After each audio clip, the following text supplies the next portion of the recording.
use the word victim so much, and I don't really think we spend a lot of time really unraveling the idea. But if I said to you, Jay, how are you doing today? And you said, well, I'm really upset because of this person or this circumstance or this condition in my life, then what we're saying, this is not conscious. This is an unconscious program. What we're saying is somebody out there is actually controlling the way I'm feeling and the way that I'm thinking. So if something out there is controlling your feelings and your thoughts, you're victim to whoever, whatever that is. Now, here's the challenge. The challenge is when things go really well, then you are feeling really good. But when things aren't going very well, then you're feeling pretty bad. So then the end result of that is that many people then become unconsciously reliant on something out there to change how they feel and hear. But if they don't understand that they're creating reality all the time, and they're living in lack, in unworthiness, in separation for their whole entire life, waiting for the event to happen to take away their lack or emptiness, well, they'll spend their whole entire life wishing, wanting, waiting, hoping. And so then that creates further separation from things changing. So then the idea then is to turn that battleship around. Is it possible then that the way you think and the way you feel can begin to produce effects in your outer world? Now, that isn't something that you swallow in one bite. It's a process of gaining knowledge. It's a process of practice. It's a process of experience. But once you start seeing those synchronicities, those coincidences, those opportunities that start to fall into place because you're experiencing change in your outer world, if you're doing the work, you're going to start paying attention to what you're doing inside of you that's producing the effect outside of you. And once you correlate the changes of what you're doing inside of you with the effect you produced outside of you, you're going to pay attention to what you did and you're going to do it again. And all of a sudden, you're going to start believing more that you're the creator of your life and less of the victim of your life. So if your thoughts and feelings somehow have an effect on your outer world, and you're reacting to the same people at the same place at the same time in the same circumstances, then you're actually reaffirming the same reality because you're thinking equal to everything that you know. So that in order to change that, we have to begin to be greater than our environment. And a being is how we think and feel.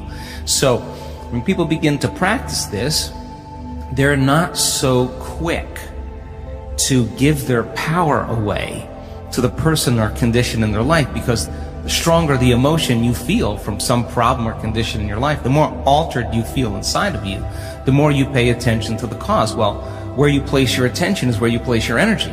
So you're giving your life force, you're giving your energy away to that person or problem that you could be using to heal, that you could be using to create a new future. So then teaching people then how to self-regulate and find the present moment and settle their body down from those unconscious programs or those emotions that they're conditioned to. That's the work.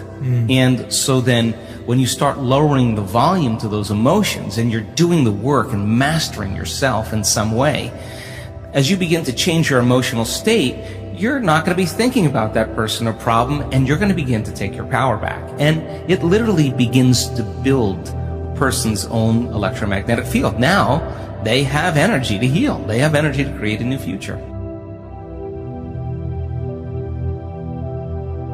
If you want to create a new life, a new personal reality, you got to change your personality, which means you better start thinking about what you've been thinking about and changing. So most people are trying to create a new personal reality as the same personality, and it doesn't work. You literally have to become someone else. So the principle in neuroscience says that nerve cells that fire together wire together. You keep thinking the same way, making the same choices, demonstrating the same habits, creating the same experiences that stamp the same networks of neurons into the same patterns, all for the familiar feeling called you. And you do that for 10 years on end. You're going to begin to hardwire certain patterns in your brain that becomes your identity. And by the time we're 35 years old, it kind of becomes fixed, right? And psychology used to say that you can't change that, but we now know that you can.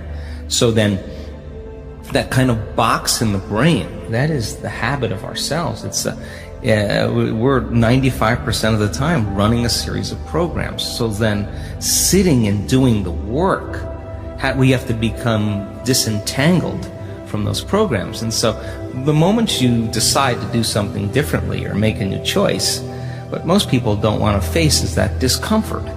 And that discomfort, that uncertainty, that lack of predictability, that unknown is what people are afraid of, because they'd rather live in guilt. At least they can predict who they're going to be than take a chance in possibility. So when a person begins to understand this and you say, well, how long have you been this way? And they say, I've been like this for 35 years. And you say, why 35 years? Because 35 years ago I had this one event.